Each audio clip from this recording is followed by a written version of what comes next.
राम राम राम हरे हरे, हरे कृष्ण कृष्ण कृष्ण हरे हरे, हरे राम राम राम हरे हरे, हरे कृष्ण कृष्ण हरे हरे. पुंडलिक वरदा हरी विठ्ठल सद्गुरु ज्ञानेश्वर तुकाराम महाराज की जय. जय जय रघुवीर समर्थ. वसुदेव सुतम देवम कंसचानूरमर्दनम. देवाचे असलेले सांगायचे राहिले ते 2 मिनिटात सांगून मग पुढच्या विषयाकडे वळूया. त्यातला एक महत्वाचा मुद्दा की ज्या कारणाने अर्जुन हा द्रोणाचार्यांचा पट्ट शिष्य झाला आणि माझ्याजवळ असलेल्या सर्व विद्या तुला देऊन जगत जेता योद्धा मी निर्माण करील, तुझ्या पुढे कोणीचही चालणार नाही, ही जी प्रतिज्ञा घेतली ती प्रतिज्ञा केव्हा घेतली असं जर विचारलं तर लक्षात येईल की अवकाश म्हणजे सुट्टीच्या दिवशी ज्यावेळेला ते नदीच्या स्नानाला गेले होते त्या ठिकाणी द्रोणाचार्यांच्या पिंडीला मगरीने धरलं. ते मोठ्याने ओरडले. आता वास्तविक पाहता त्या ठिकाणी दुर्योधन दुःशासन पांडवांच्या पैकी हे 4 जण होते, पण सगळे भांबावलेले होते, इकडे तिकडे पळत होते. एकमेव अर्जुन हा असा होता की त्याने हे पाहिलं की गुरूंच्या वरचं संकट आपल्याला दूर करायचं असेल तर आपल्याजवळ विद्या आहे, गुरुने दिलेलीच विद्या आहे, तिचा उपयोग करू. आणि म्हणून अशा रीतीने बाण मारले की द्रोणाचार्यांना त्याचा स्पर्शही झाला नाही, पण मगरीच्या तोंडाच्या मात्र चेंदा मेंदा झाला. या प्रसंगानंतर मग त्यांनी सांगितलं की तुझ्यासारखा शिष्य जगात शोधून सापडणार नाही. सांगायचं तात्पर्य आजही अर्जुन पुरस्कार जो मिळतो तो अशा प्रकाराने स्वतःची विद्या जो गुरुच्या मार्गदर्शनाखाली गुरुच्या आशीर्वादाने, नाही तर बऱ्याच वेळेला आम्ही पैसा देतो गुरुला कशाला नमस्कार करायचा असं म्हणणारी पिढी उत्पन्न झाली. त्यांना खऱ्या अर्थाने ज्ञानाचा वारसा मिळत नाही. ज्ञानाचा वारसा तद्विद्धी प्रणिपातेन परिप्रश्नेन सेवया उपदेक्षन्ति ते ज्ञानम ज्ञानिनस्तत्वदर्शिना. या पद्धतीने जे आचरण करतात आणि गुरुला पूर्णपणे शरण जातात. म्हणून कधी कधी वेळेला आम्ही सांगत असतो की द्विज याचा अर्थ काय आहे, तर आई आणि वडिलांनी दिलेला जो देह आहे तो मोंजीनंतर ज्या वेळेला गुरुच्या आश्रमात जातो, आईच्या गर्भात तो फक्त 9 महिने राहिलाय, परंतु पुढची 12 वर्षे तो गुरुच्या गर्भात राहतो. म्हणून आपल्याकडे गोत्र नावाची जी गोष्ट आहे ती गुरुकडून आलेली आहे, गुरु परंपरेचाच तो एक भाग आहे. खरंय तो आता माझा विषय नाही. सांगण्याचं तात्पर्य काय आहे की अशा पद्धतीने अर्जुन हा आदर्श शिष्य त्यांचा झाला. बाकी मग काही प्रसंग मी सांगितलेलेच आहेत. आणखीन एक अर्जुनाच्या संदर्भातच जो प्रसंग येतो तो संध्याकाळच्या वेळेला जेवायला सगळे बसलेले असताना, आणि त्या काळात काही लाईट नव्हते, टेंबे लावलेले असायचे. वारं जोरात आलं त्यामुळे टेंबे विजले गेले आणि हात आणि तोंड यामध्ये पात्र कुठेही माहीत असल्यामुळे अंधारात सुद्धा जेवता आलं. हे पाहून अर्जुनाच्या मनात जो भाव आला की आपण शब्दवेदी बाण दशरथाच्या विषयी ऐकले, आपल्याला का सोडता येणार नाही. आणि गुरुनी उल्लेख करताना सांगितलंच होतं शब्दवेदी बाण सुद्धा आहे. या सगळ्याचा परिपाक म्हणून अर्जुनाने रात्रीच्या वेळा उठून शब्दवेदी बाण ज्या ठिकाणी आवाज येईल त्या ठिकाणी सोडायला सुरुवात केली. आणि द्रोणाचार्य नेमके लघुशंकेसाठी उठलेले असताना अर्जुनाची ही जी पात्रता आहे ती त्यांनी पाहिली. त्याला विचारलं, अरे अर्जुना इतक्या रात्री काय करतोयस? त्यांनी सांगितलं, गुरुवर्य मी शब्दवेदी बाण सोडतोय. सांगायचं तात्पर्य की केवळ गुरुनी आपल्याला ज्ञान दिलंय तेवढ्या पुरता समाधान न मानता त्याच्या पलीकडे जाऊन आपल्याला काय करता येईल अशा प्रकारचा विचार करणारा आदर्श विद्यार्थी म्हणून, शिष्य म्हणून अर्जुन आपल्याला लक्षात येईल. या 2 प्रसंगांचा उल्लेख राहिल्यामुळे मी या 2 प्रसंगांचा प्रमुख, तसं तर पुष्कळ वर्णन आहे पण प्रमुख या 2 प्रसंगाचा उल्लेख मी या ठिकाणी केलेला आहे. मागच्या वेळेला द्रौपदीच्या जन्माच्या संदर्भातला एक भाग म्हणून उपयाज ऋषींच्याकडे जाऊन राजानंतर याज ऋषीकडे जातो आणि याज यज्ञासाठी म्हणून बसतात, परंतु हा यज्ञ गुप्त रीतीने करावयाचा आहे, कारण हा तामसी स्वरूपाचा यज्ञ आहे. आपल्याकडे असं म्हटलेलं मंत्राधीनंच दैवतम आणि मंत्र हा ब्राह्मणाधीन हा, अशी दोन वाक्य नेहमी उच्चारली जातात. त्यातला महत्वाचा भाग असा आहे की मंत्राचा उच्चार गुरुकडून मिळाल्यानंतर, कारण गुरुनी तो मंत्र सिद्ध केलाय आणि तो सिद्ध मंत्र आमच्याकडे आल्यानंतर आमच्यातही ते सामर्थ्य येतं, आम्हाला त्याच्यासाठी साधना करावी लागते. आणि मंत्राधीनंच दैवतम याच कारणाने मग राक्षस असो, यक्ष असो, किन्नर असो, कोणी जो कोणी उपासना करील त्या देवतेच्या तितका जप, तितकी साधना झाली की त्या देवतेला यावं लागतं. मग आपल्याकडे माहिती आहे, ब्रह्मदेव असेल किंवा शिव असतील, शंकर असतील, यांनी नको नको ते वर निरनिराळ्या राक्षसांना दिले. का? मंत्राधीनंच दैवतम, त्या मंत्राच्या अधीन दैवता असल्यामुळे त्या देवतेला प्रकट व्हावं लागतं. पण त्याच्यावरही उपाय कसे केले जातात एक प्रसंग सांगून पुढच्या प्रसंगाकडे वळतो. कुंभकर्णाने इंद्रपद पाहिजे म्हणून तपश्चर्याला प्रारंभ केला होता आणि त्याची तपश्चर्या पूर्ण होत झाली. आता ब्रह्मदेवाला प्रकट व्हावं लागणार, परंतु ही आसुरी प्रवृत्ती असल्यामुळं, तामसी स्वरूपाचं हे सगळं त्यांचं जीवन आधीच असल्यामुळे सरस्वतीला त्यांनी सांगितलं की तू काहीतरी गडबड कर आणि त्याला इंद्रपद मागण्यापासून रोख, काय करायचं ते तू पहा. आणि म्हणून आमचं रामायण असं वर्णन करतं की ज्या वेळेला कुंभकर्णाच्या समोर ब्रह्मदेव प्रकट झाले, त्यावेळेला कुंभकर्णाला असं म्हटलं की तुला काय वर मागायचं ते माग. त्याला वास्तविक पाहता इंद्रपद मागायचं होतं. ईच्या ऐवजी मी त्याचा शब्द तोडून गेला आणि मला निद्रापद द्या असं म्हणाला. आणि मग तो घोरत पडला. आपल्याला बाकीचं रामायण माहिती आहे.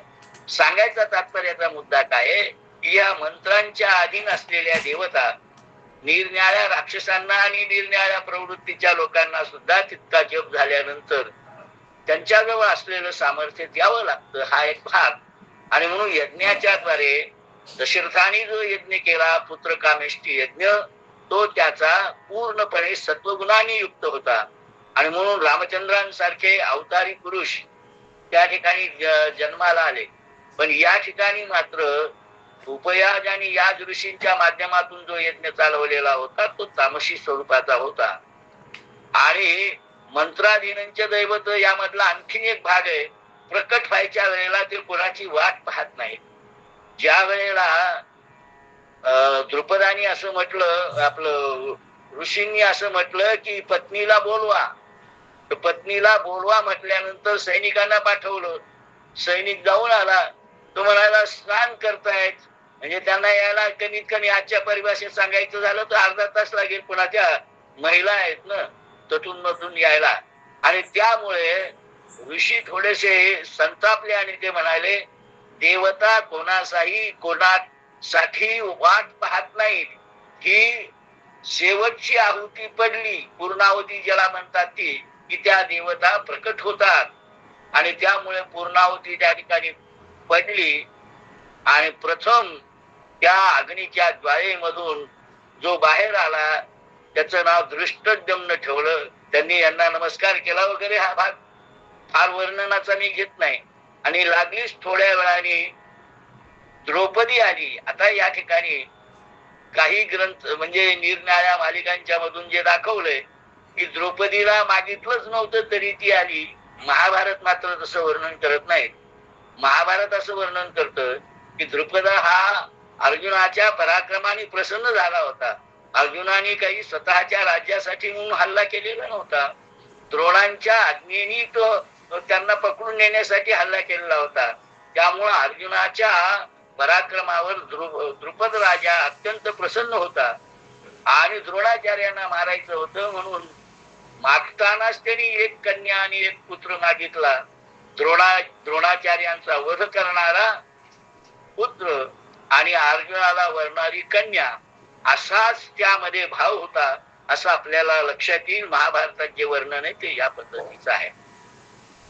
आता या वर्णनानंतर मला आणखीन जो थोडासा भाग सांगायचा आहे त्या भागाकडे वळण्यासाठी माझ्या असं लक्षात आलं की मी ही महाभारतावर जी आपल्याकडे 2-3 व्याख्यानं दिली त्याच्यातून एक भाग माझ्या लक्षात आला की जसं व्यासांना महाभारत लिहून झाल्यानंतर मनामध्ये अशांती होती असं म्हटलं आणि नारद मुनी भेटायला आल्यानंतर नारदांना त्यांनी सांगितलं की मी एवढं लिहिलंय, 18 पुराणेषु व्यासस्य वचनम द्वयम परोपकाराय पुण्याय पापाय परपीडनम. तर पुण्य परोपकार पापते परपीडा आणिक नाही जोडा दुजायाशी, अशा प्रकारची ती जी व्याख्या आहे संस्कृतामधली व्यासांची ती 18 पुराणांना धरून आहे. पण ती नंतरची आहे. महाभारत लिहिल्यानंतर अशांत असलेले व्यास नारदांनी पाहिले. नारद अनेकांचे गुरु आहेत लक्षात ठेवा. आणि आम्हाला बऱ्याच वेळा असं वाटतं की कळीचा नारद, तसं नाही. त्यांची जी कळ लावणं आहे ती धर्माच्या साठीच आहे. त्याच्याही विषयी मी केव्हा तरी वर्णन करीन. पण आता जे सांगायचंय ते उदास असलेल्या व्यासांना नारदांनी असं सांगितलं की तुम्ही जोपर्यंत भक्तिरस प्रधान ग्रंथ लिहित नाही तोपर्यंत तुम्हाला समाधान मिळणार नाही. एवढं सगळं भगवान श्रीकृष्णाने केलं आणि महाभारतात उल्लेख काय? छटाक उल्लेख. द्रौपदीच्या स्वयंवराच्या वेळा ते महाभारतात प्रकट होतात. तर त्यामुळे तुम्ही भगवंताचं गुणगान करणारा ग्रंथ लिहा, मला समाधान लाभेल. आणि म्हणून व्यासाने महाभारताच्या रचनेनंतर मनाच्या शांतीसाठी आणि विश्वाच्या कल्याणासाठी जो ग्रंथ लिहिला त्याचं नाव आहे भागवत. या भागवतात भगवंताच्या कथेचं वर्णन आहे. आता या ठिकाणी आपल्याला असं पाहायचं आहे की अवतार कल्पनेच्या अवताराच्या विषयीची भगवंताची जी धारणा आहे आणि त्यामुळे आता या विषयातला प्रश्न नाही, पण सहज आठवलं म्हणून थोडस सांगतो आणि मग या प्रसंगाकडे वळतो. कवी यशवंत नावाचे कवी आहेत. त्यांची आई नावाची कविता आहे आणि त्या आई नावाच्या कवितेतलं एक चरण, आई विषयीचा निबंध लिहायचा झाला की सगळे विद्यार्थी लिहितात. मी कधी कधी विचारित असतो की तुम्हाला या चरणाचा योग्य अर्थ माहिती का? स्वामी तिन्ही जगाचा आई विना भिकारी, याचा अर्थ काय आहे? मग काही जण उत्तर देतात की जगाचं प्रमुख समजा अमेरिकेकडे आहे आणि अमेरिकेचा जो राष्ट्राध्यक्ष त्याला आई जर नसेल तर आई विना भिकारी, असे काही अर्थ सांगतात. पण मूळ कवीला अभिप्रेत असलेला आणि खरा अर्थ अनेकांच्या लक्षात येत नाही किंवा शाळा महाविद्यालयातून शिकवणारे जे बरेच जे असतात त्यांच्या जवळ नसतो, त्यामुळे सांगू शकत नाही. पण आपण मात्र त्याचा थोडक्यात अर्थ लक्षात घ्यायचा आहे तो असा की आमच्याकडे ज्ञानेश्वर माऊलींनी आपल्या हरिपाठात सुद्धा वर्णन केलेलं आहे किंवा सगळेच ग्रंथ आमच्या असं सांगतात की हे जे ईश्वरी तत्व आहे निर्गुण निराकार निराव्य अशा स्वरूपाचा आहे, त्याला आम्ही शब्द दिलाय तो सच्चित आनंद हा शब्द दिलाय. मी जर विचारलं आपल्यापैकी 99.99, आता वेळ नाही पण पुढे कधी चर्चा झाली तर आपण त्याचा विषय करू, चर्चेचा उत्तर काय देतात? 99.99 आम्ही कोणाची उपासना करतो? रामाची, कृष्णाची, देवीची, अनेक देवतांची उपासना केलेली दिसते. पण सच्चिदानंदाचीच उपासना करतोय, निर्गुण निराकाराचीच उपासना करतोय म्हणणार आम्हाला कोणी भेटत नाही. आणि म्हणून कवी असं म्हणतात की ते सच्चिदानंद नावाचं जे प्रकरण आहे, सर्व विश्व चालवणारा तो निर्गुण निराकार ईश्वर आहे, त्याची उपासना कोणीच करत नाही. असं पाहिल्यानंतर त्याला असं वाटलं की आपण सुद्धा आईच्या पोटी जन्म घ्यावा, तेव्हाच आपल्याला लोक विचारतील. म्हणून राम आणि कृष्ण रूपाने ज्यावेळा यशोदा आणि देवकीच्या पोटी या अवताराने जन्म घेतला त्यावेळेला त्या ईश्वरी तत्वाला लोकांनी ओळखलं. असंही एक त्या कवीच्या पाठीमागची भावना सहज ओघाने आली म्हणून सांगितलं.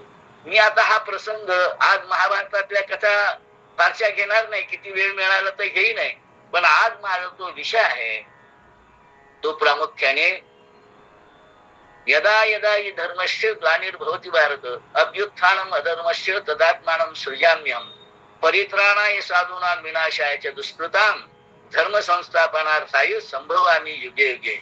भगवंत असं म्हणतात की या भारतामध्ये जेव्हा जेव्हा ग्लानी येते, अर्जुनाला उद्देशून सुद्धा भारत शब्द आहे, त्या त्या वेळेला मी अवतार धारण करतो. आणि म्हणून मग आम्हाला लक्षात आलं पाहिजे की नेमकं रामायण काली धर्माला ग्लानी आली होती, म्हणजे आम्हाला रावण कुंभकर्ण दिसतो, ठळक रीतीने त्यांचा उल्लेख होतो. महाभारत मात्र सूक्ष्म रीतीने आम्हाला पाहावं लागतं. त्यामुळं आम्ही विचार केला पाहिजे की महाभारतामध्ये भगवंतानी जो अवतार घेतला महाभारतकालीन 5128 वर्षे जी होत आहेत, कलियुगाबद्दल लिहिलंय ना पंचांगामध्ये पाहताना, ते भगवान श्रीकृष्णाच्या महानिर्वाणापासून सुरू झालेलं कलियुग आहे. त्याचं ते 5128 साल चालू आहे. सांगायचं तात्पर्य की भगवंताने अवतार धारण केला, वसुदेव देवकीच्या पोटी जन्म घेतला. पण का बरं जन्म घेतला? खरंच धर्माला आणि ग्लानी आली होती म्हणजे काय झालं होतं? आपल्याकडे मी मागेही एक श्लोक सांगितला असेल, पुन्हा आता आवश्यक म्हणून सांगतो.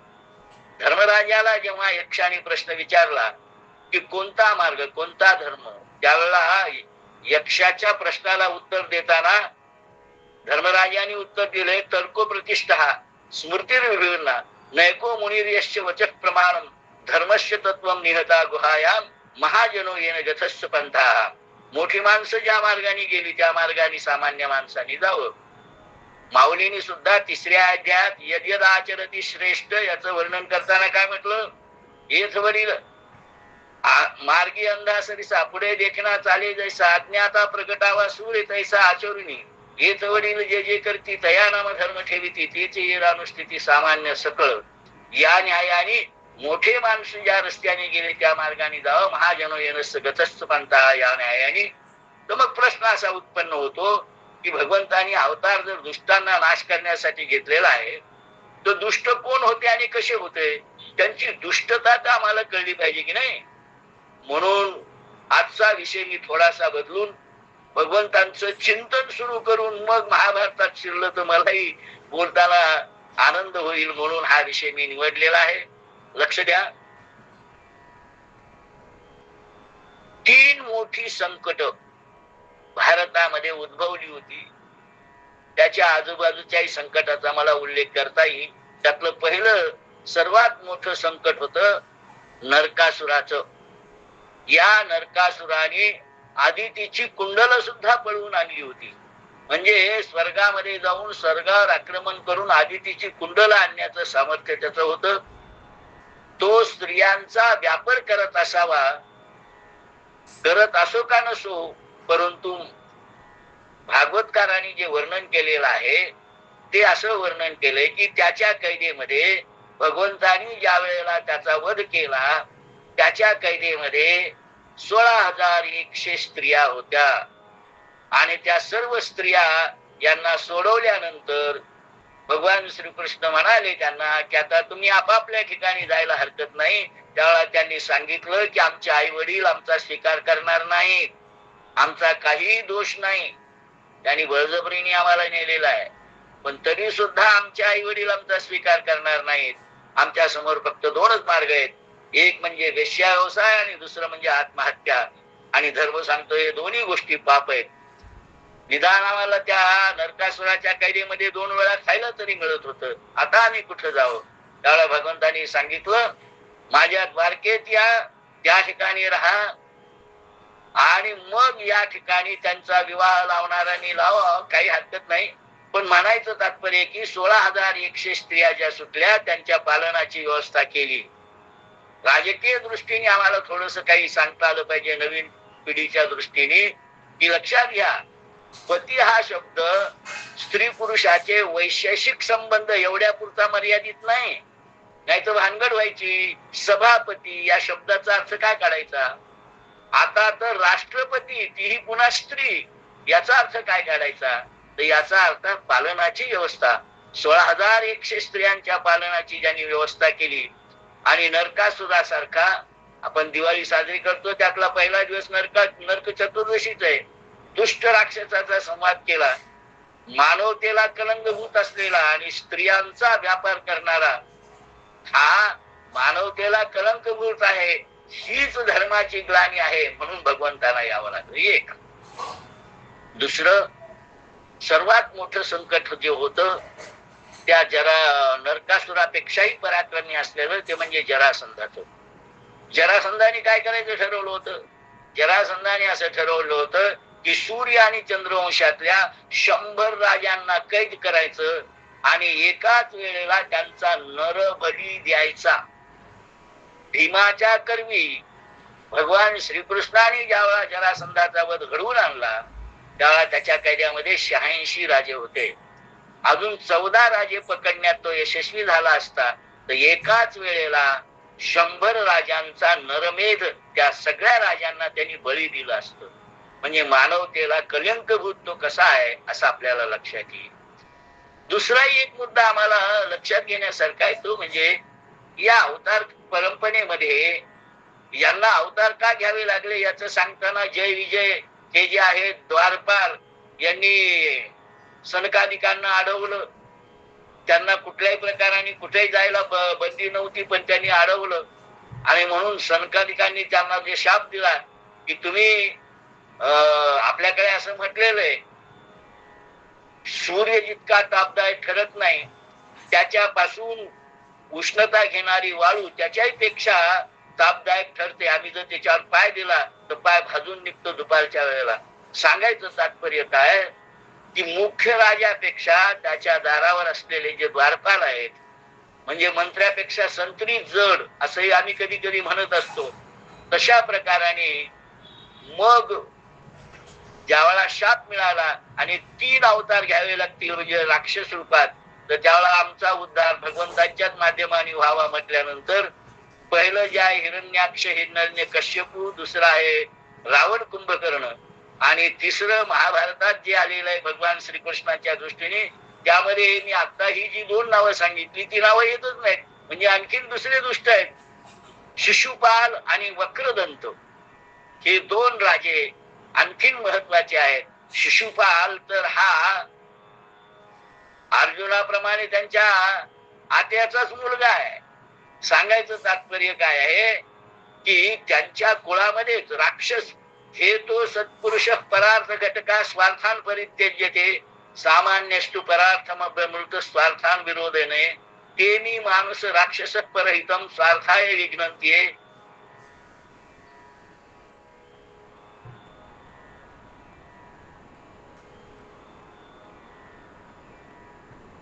ते विघ्नन्ति निरर्थकम्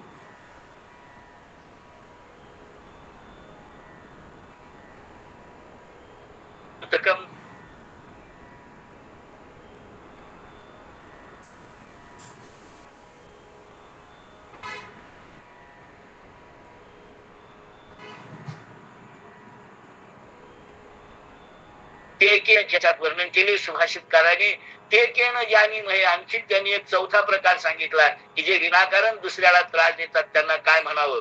सांगायचं तात्पर्य की शिशुपाल आणि वक्रदंत, शिशुपालाचा वध कसा केला हे महाभारतात विस्ताराने पुढे येणार आहे, त्यामुळे मी सांगत नाही, आपल्या सगळ्यांना ते माहिती आहे, पण त्यावेळेला मी विस्ताराने सांगेल.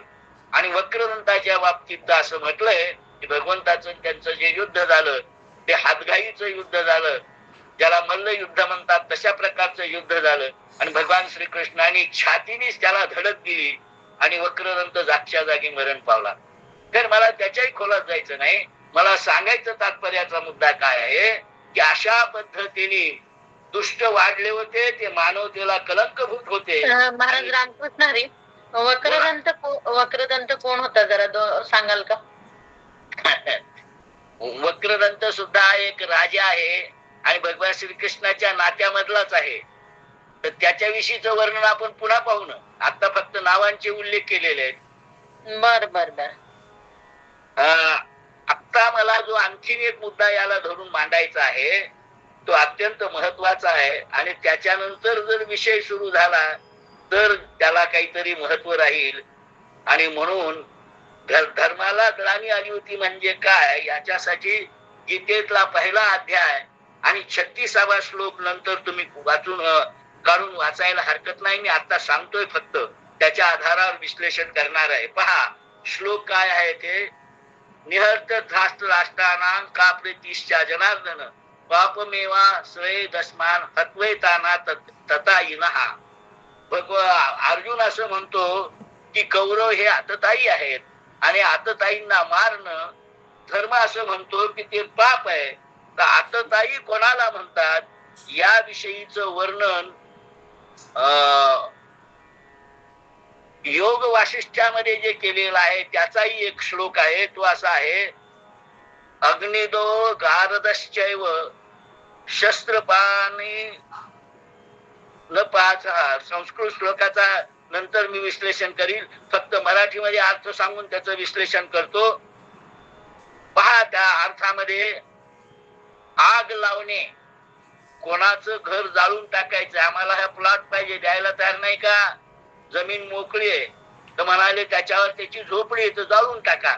अशा रीतीने दुसऱ्यावर अत्याचार करून त्याला जीवानी संपवणं किंवा त्याची सत्ता, त्याचं सगळं सामर्थ्य आपल्याकडे घेण्यासाठी आग लावणे, विष पाजणे, त्याचप्रमाणे शस्त्र घेऊन अंगावर धावणे, मारण्यासाठी धावणे, द्रव्याचा अपहार करणे, जमीन राज्य अपहरण करणे आणि स्त्रीचं अपहरण करणे.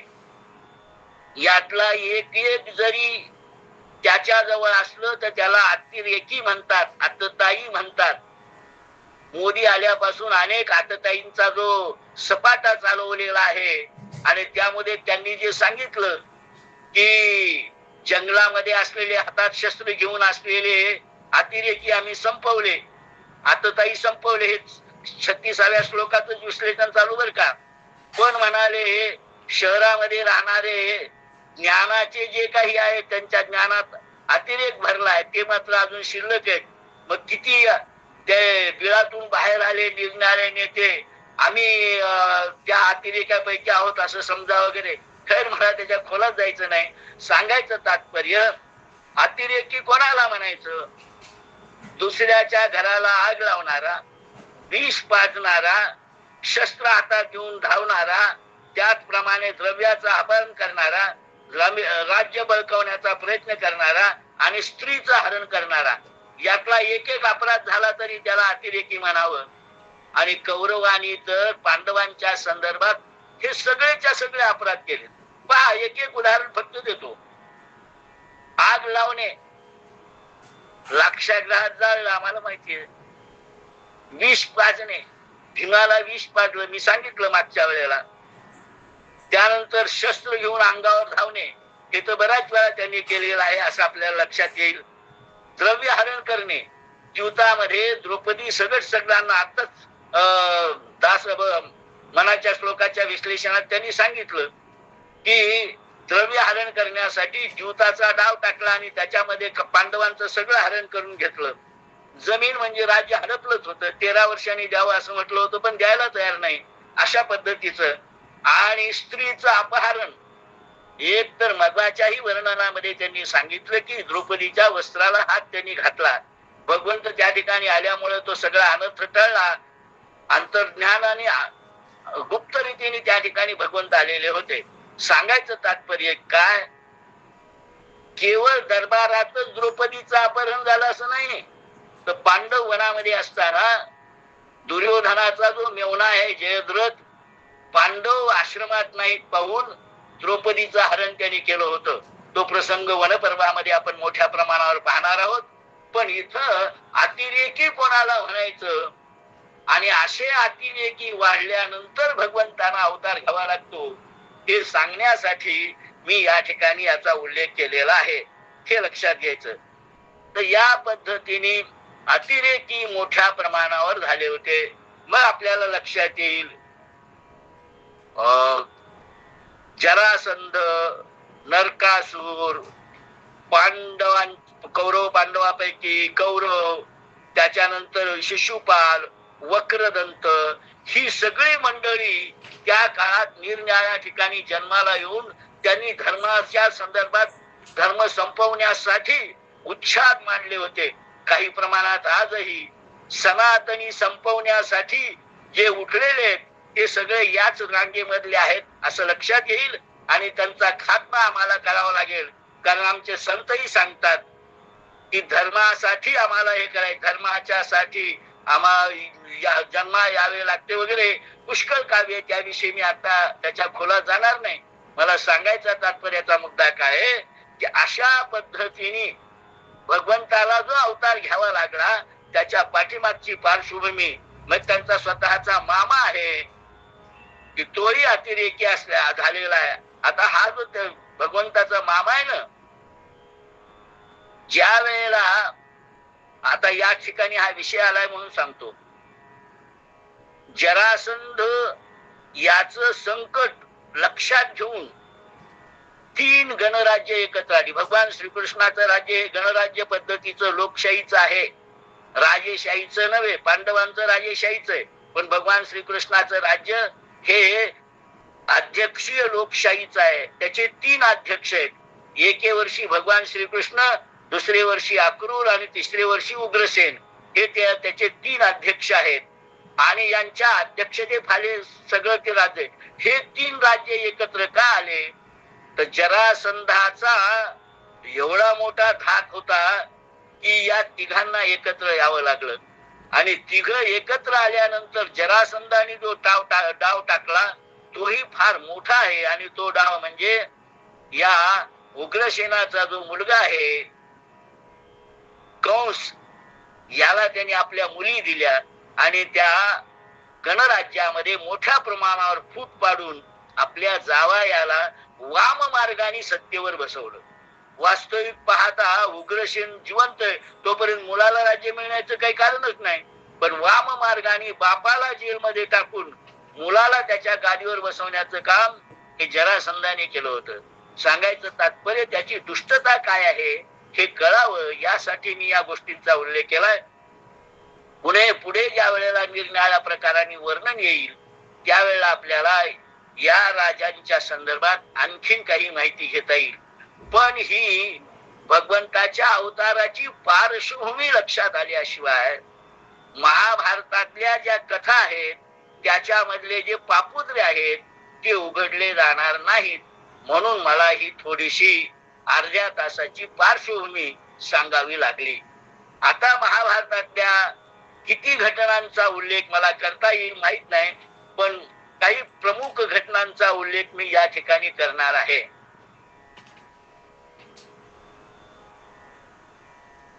द्रुपदाचा पराभव झाला, अर्ध राज्य द्रोणाचार्यांना मिळालं.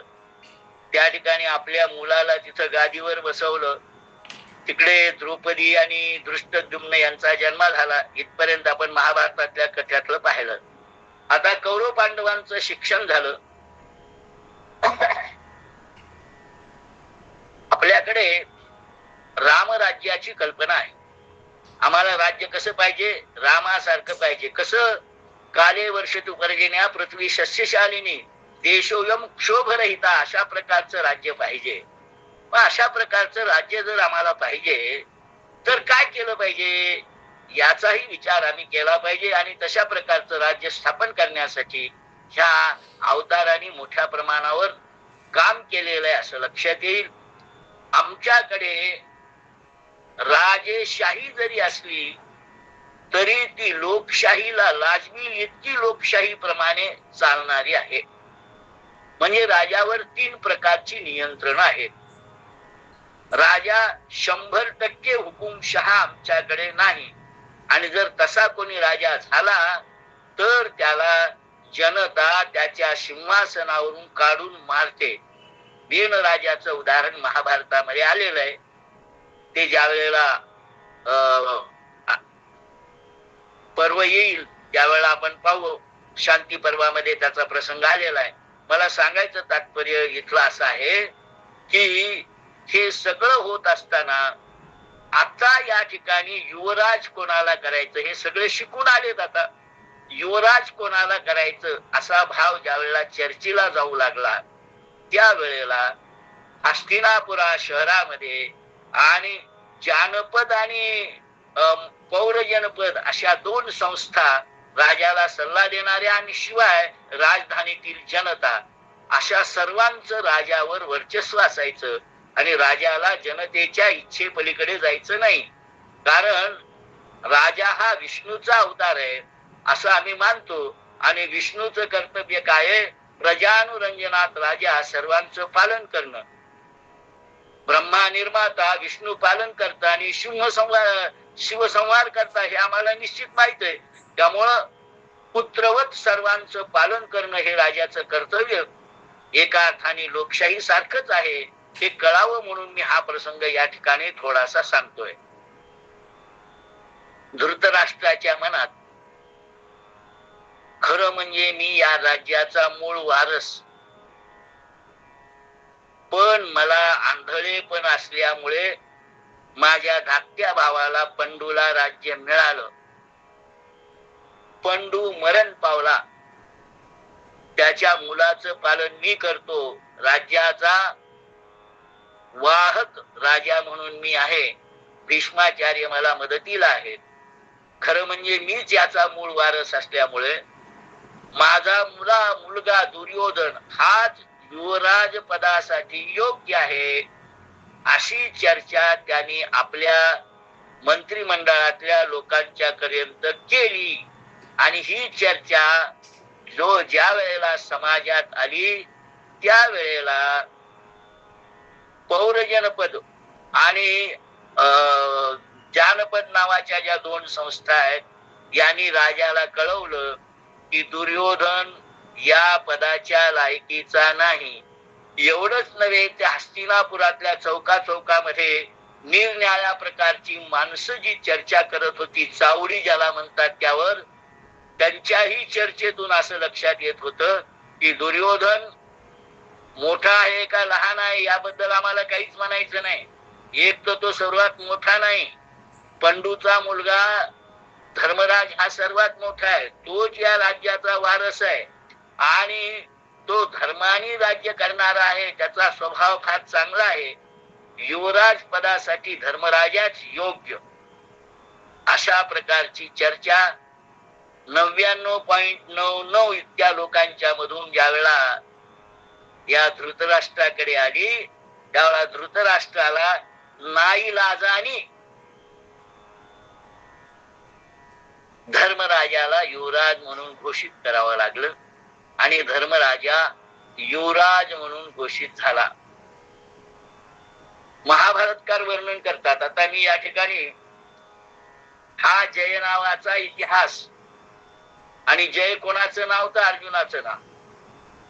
अर्जुन फाल्गुनो जिष्णू किरीटी श्वेतवाहना बिभत्स विजय कृष्ण सव्यसाची धनंजय असं अर्जुनाचं वर्णन केलंय. अर्जुनाने 2 वेळेला धन जिंकून आणलंय.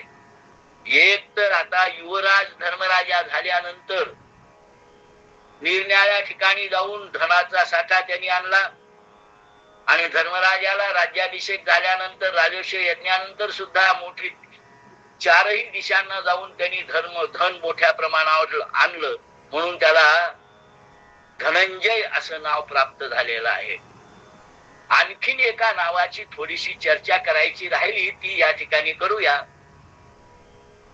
आणि त्याही बाबतीत पुन्हा एकदा मला शिक्षणाकडे वळावं लागेल पांडवांच्या. एके दिवशी काय झालं, डाव्या हातामध्ये धनुष्य आणि उजव्या हाताने प्रत्यंच्या ओढून बाण सोडणे, हे जी काही क्रिया आहे, अर्जुन एके दिवशी असं करत होता की त्यांनी उजव्या हातात धनुष्य धरलं आणि डाव्या हाताने बाण सोडायला सुरुवात केली. हे पाहिल्यानंतर द्रोणाचार्य म्हणाले, अरे तू त्याही बाबतीत सराव कर, तुला ते जमेल.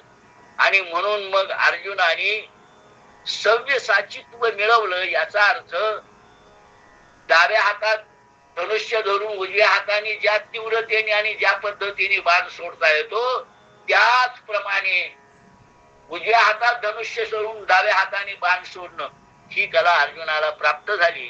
त्यामुळे अर्जुन हा सव्यसाची म्हणजे दोन्ही हाताने तितक्याच क्षमतेने युद्ध करता येईल, धनुष्य चालवता येईल अशा प्रकारचा होता, म्हणून त्याला सव्यसाची म्हणतात.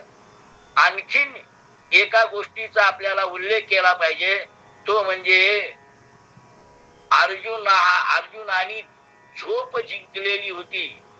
म्हणजे गुडाकेश, म्हणजे ज्याचं झोपीवर नियंत्रण आहे. महाभारतात त्याचा गुडाकेश म्हणूनही उल्लेख आला. गीतेमध्ये सुद्धा गुडाकेश म्हणून उल्लेख आला. आता कोणत्या श्लोकात आहे मला आठवत नाही, पण गुडाकेश म्हणजे ज्याचं झोपीवर नियंत्रण आहे असा. तर अशा प्रकारचा हा जो अर्जुन आहे, हा अर्जुन महाभारताचा नायक आहे. आणि याने संपत्ती मोठ्या प्रमाणावर आणली, त्यामुळं त्याला धनंजय हेही नाव प्राप्त झालं. सव्यसाची आहे ना. आणखीन एक आहे, अर्जुन कसा होता म्हणाले, अजान बाहू होता. आजपर्यंतच्या इतिहासामध्ये प्रभू रामचंद्र हे अजान बाहू होते हे ऐकलेलं आहे. महाभारतामध्ये अर्जुन हा अजान बाहू हे ऐकलेलं आहे. आणि आत्ताच्या काळात दत्तावरापैकी एक अजान बाहू असलेले आपले संत आहेत. नेहमीच तोंडात नाव असतं पण बऱ्याच वेळा एकदम येत नाही. अक्कलकोटचे स्वामी अजान बाहू याचा अर्थ सहज रीतीने त्यांचं उभं राहिल्यानंतर सुद्धा गुडघ्याच्या खाली ज्याचा हात जातो त्याला अजान बाहू म्हणतात. आणि अशा प्रकाराने अजान बाहू अर्जुन असल्यामुळे धनुष्यामधून जो बाण सोडला जायचा त्याच्यामध्ये ताकद मोठ्या प्रमाणावर असते असंही लक्षात येईल. तर अर्जुनाच्या नावाचा हा एक उल्लेख आपण या ठिकाणी लक्षात घ्यायचा. तर अजान बाहू अर्जुन होता हेही आपल्याला लक्षात येईल. मी सांगत कशासाठी होतो की धर्मराजा युवराज झाल्यानंतर युवराज पदाचा कारभार त्यांनी 3 वर्ष केल्यानंतर जनतेमध्ये चर्चा सुरू झाली. नाहीतरी पंडू या राज्याचा वारस होता.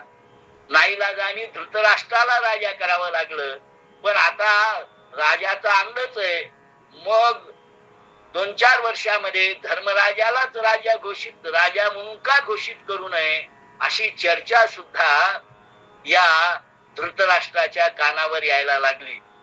म्हणजे तो जर अजून 2 वर्ष थांबला तर जनताच म्हणेल की धृतराष्ट्र नाहीतरी तुला दिसत नाही ना, तर मग तू बाजूला हो आणि धर्मराजाला राजा कर.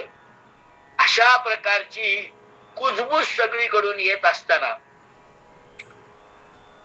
धूर्त असलेल्या धृतराष्ट्राने आपल्या कणिक नावाच्या मंत्र्याला बोलवलं.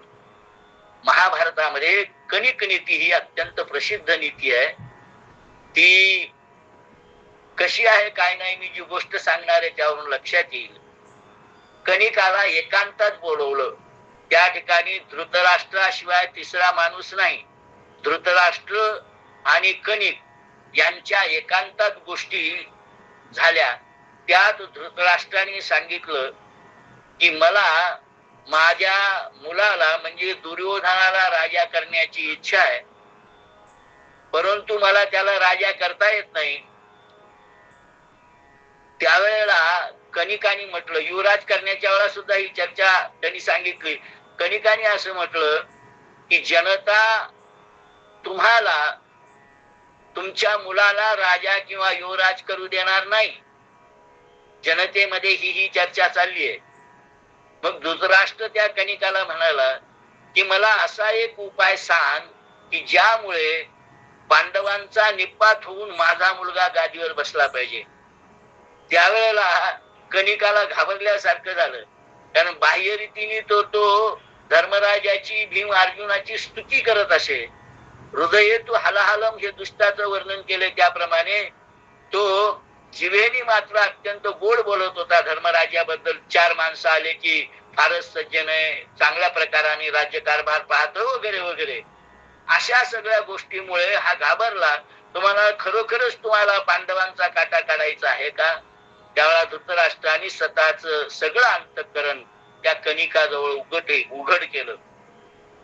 त्यावेळा कणिकाने जी गोष्ट मला सांगितली, कणिक नीतीमध्ये आहेत अनेक गोष्टी आहेत, पण महत्वाचा टर्निंग पॉइंट ज्याला म्हणतात की ज्यामुळे नंतर लाक्षागृहाचं प्रकरण झालं, तो जो प्रसंग आहे तो कोणत्या घटनेनंतर कोणत्या तत्वज्ञानानंतर झाला त्याच्यासाठी त्या कणिकाच्या नीतीमधली फक्त एक गोष्ट मी आज आपल्या समोर मांडणार आहे.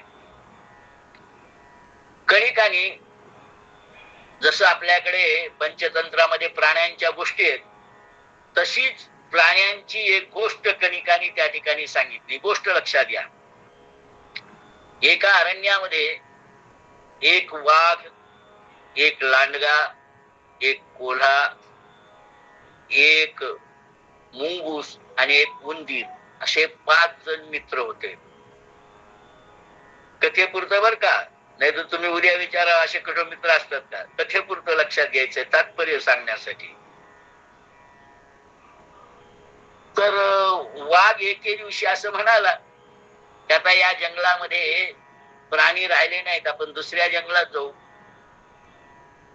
पण 3 दिवस पाठलाग करूनही एक काळवीट सापडला नाही, ही राजाची चिंता होती. कोल्हा आणि लांडगा पाहतच होते, 4ही जण पाहतच होते. त्यामुळं कोल्हा म्हणाला, राजेसाहेब आता तुम्हाला त्या काळविटाची, हरिणाची शिकार करता येत नाही म्हणून तुम्ही जाण्याचा विचार करत आहात का. तर ते म्हणाले, एक काय राहिलंच नाही काही, आणि तेही कारण आहे काही तो सापडत नाही, दुसऱ्यामध्ये जास्त असतील तिथं सापडले जातील जाऊ. पण तो म्हणाला, मी तुम्हाला त्या हरिणाला मारण्याची युक्ती सांगतो. आता राजाला प्रधानाने युक्ती सांगावी, तशातला हा प्रकार. कोल्ह्याने सांगितलं, मी गेले 3 दिवस त्याचं निरीक्षण केलंय की दुपारच्या वेळेला तो एका झाडाखाली विश्रांती घेण्यासाठी 15-20 मिनिट राहतो. आजच्या परिभाषेतला शब्द फक्त थोडा वेळ थांबतो, दम जिरावा म्हणून. त्यावेळेला आपले सगळे हे मित्र आहेत, यातला उंदीर जो आहे, हा उंदीर ज्या ठिकाणी हा काळवीट विश्रांती घेतो त्या ठिकाणी जाऊन त्याचा पाय कुरतडून टाकेल. आणि स्वाभाविक रीतीने पाय कुरतडल्यानंतर तुम्ही त्याच्यावर हल्ला केला, पळू लागला ते त्याला पळता येणार नाही, एक पाय लंगडा होईल आणि तो पकडला जाईल. या युक्तीने तुम्ही निश्चित स्वरूपात त्या काळविटाला मारू शकता असं सांगितलं. आणि त्या कोल्ह्याच्या युक्तीप्रमाणे त्यांनी ते मान्यही केलं. दुसरे दिवशी त्यांनी हरिणाचा पाय कुरतडला उंदराने, वाघाने त्याच्यावर हल्ला केला. काळवीट पळण्याचा प्रयत्न करत होत, पण राजाच्या जबड्यामध्ये अडकला आणि वाघाने त्या काळविटाला मारलं. आता काळविटाची शिकार कोणामुळे मिळाली म्हणाले, स्वाभाविक रीतीने कोल्ह्यामुळे मिळाली. म्हणून आपण करूया म्हणाले. कोल्हा म्हणेल तसं पुढची विल्हेवाट लावूया. एखाद्याला महत्व प्राप्त झाले की काही ना काही त्याचं ऐकावं लागतं. कारण कोल्ह्याच्या युक्तीमुळे हे सगळं घडलं. राजा म्हणाला, तुझ्या युक्तीमुळे हे सगळं घडलेलं आहे, सांग आता कसं वाटणी करायची. काय नाही म्हणाले, राजेसाहेब तुम्ही मोठे, सर्वात मोठा तो तुमचाच वाटा राहील, त्याबद्दल वादच नाही, तुम्ही शिकार केली आहे. पण मला असं वाटतं की एवढी चांगली गोष्ट आपल्याला खायला मिळणार आहे, तर त्याच्यासाठी आपण स्नान शुचिरभूत होऊन यावं, स्नान वगैरे करून यावं. तुम्ही 4 जण स्नानाला जा, मी या शिकारीच्या ठिकाणी थांबतो, कोणी नेणार नाही याच्यासाठी. आता युक्ती त्यांनीच सांगितली आणि म्हणून स्नान करून यावं हेही सांगितलं. त्यामुळं नाईलाजाने राजालाही मान्य करावं लागलं, वाघालाही मान्य करावं. लांडगा, वाघ, उंदीर आणि मुंगूस गेले स्नान करायला निघून. आणि सगळ्याही अगदी सुरुवातीला कोण आलं तुम्हाला रे, वाघोबा आले. वाघोबा आल्यानंतर कोल्हा वाघोबांना म्हणाला की महाराज, चेहरा पडलेला दिसला. वाघोबाने विचारला, अरे एवढी चांगली शिकार आपल्याला मिळाली असताना तुझा चेहरा का पडलेला. तो म्हणाला, राजेसाहेब नका मला विचारू, जाऊ द्या काय करायचे ते, आपण शिकार नाही म्हणाले, तू सांग. त्यांनी सांगितलं, एक कश्चित उंदीर थोड्या वेळापूर्वी येऊन गेला आणि तो म्हणाला, एवढे मोठे राजेसाहेब 3 दिवस कुठे मिळालं होतं हरिण, माझ्या युक्तीमुळे मिळालं, मी पाय कुरतडल्यामुळं. राजाचा स्वाभिमान जागा झाला. दुसऱ्याच्या मदतीने केलेली शिकार मी खात नसतो म्हणून वाघ निघून जाऊ लागला. वाघ असा निघून जातोय तेवढ्यामध्ये लांडगा आला. लांडग्याला कोल्हा म्हणाला, बाबा रे, तू आता वाघोबाला जाताना पाहिलंस की नाही. म्हणजे हो. का गेले. ते म्हणाले, मी एकटा शिकार कसा खाऊ, माझ्या सगळ्या कुटुंबालाच घेऊन येतो, बायका मुलांना घेऊन येतो. आणि मला हळूच त्यांनी कानात सांगितलं की आहे बायका मुलांना आणल्यानंतर मला काळवीट पुरणार नाही. आज माझी भूक भागवण्यासाठी मी लांडग्याला निश्चित खाणार आहे. आता वाघ लांडग्याला खाणार आहे म्हटल्यानंतर वाघासमोर लांडग्याचं काय करणार म्हणून लांडगा निघून गेला, म्हणजे नकोच राहिला. थोड्या वेळाने उंदीर आला. उंदीराने पाहिले दोघे गेले, एकटाच या ठिकाणी आहे. तर त्या उंदराला कोल्हा असं म्हणाला की बाबा रे, आत्ताच थोड्या वेळापूर्वी मुंगूस येऊन गेलं आणि ते असं म्हणाले की एवढी मोठं हरणाचे जे हाड आहेत ते काही मला खाता येत नाही, माझं लक्ष उंदरावर राहील, आज मी उंदराला खाणार. असं म्हटल्यामुळे उंदीरही पळून गेला. आणि थोड्या वेळाने मुंगूस आलं. त्या मुंगसाला कोल्ह्याने असं म्हटलं की पहा रे बाबा, वाघ, लांडगा आणि उंदीर या तिघांना मी माझ्या बाहुबलाच्या आधारावर पळवून लावलंय. हिम्मत असेल तर माझ्यावर युद्धाला ये, नंतर तुलाही शिकार मिळेल. आता कोल्ह्यासमोर मुंगसाचं काय जाणार, मुंगूसही पळून गेलं. आता या ठिकाणी ही कथा सांगून काय म्हणायचंय बरं? तात्पर्य मी ज्या वेळेला मुलांच्या समोर ही गोष्ट सांगत असतो त्यावेळेला तात्पर्य विचारित असतो, पण इथं आपल्याला तशा प्रकारचा वेळ नाही. तात्पर्याचा भाग लक्षात घ्यायचा या कथेच्या तो हा की आपल्यापेक्षा पराक्रमाने जे मोठे आहेत त्यांचा स्वाभिमान जागा करून एखाद्याला निवृत्त करायचं, दुसऱ्याला दुसऱ्याची भीती घालून. जसं वाघाचा स्वाभिमान जागा केला, वाघ निघून गेला. लांडग्याला वाघाची भीती दाखवली, तो निघून गेला. उंदीर एकटीस त्याच्याशी युद्ध करण्यात काय म्हणून त्याला दुसऱ्याची भीती दाखवून पळवून लावलं, भीती दाखवून. पण ज्याचा आपण निश्चित पराभव करू शकतो त्यालाच युद्धाचं आव्हान द्यावं, नसता गप्प बसावं. अशा प्रकारच्या त्या कणिकाकडून गीता आपलं कथा ऐकल्यानंतर धृतराष्ट्राच्या लक्षात आलं की आपल्याला सरळ रीतीने धर्मराजाला बाजूला करून आपल्या मुलाला राज्यावर किंवा बसवता येणार नाही. मग काय करावं लागेल? तर दुसरी युक्ती जी केली महाभारतामध्ये, आपल्या सगळ्यांना ती युक्ती माहिती आहे. आज किती वर्णन होतं त्याविषयीच पाहू, पण थोडक्यात दुसरी युक्ती जी त्याला सुचली कणिकांनी सांगितल्याप्रमाणे, कणिकांनी आणखीन काही गोष्टी सांगितल्या त्याप्रमाणे, त्या म्हणजे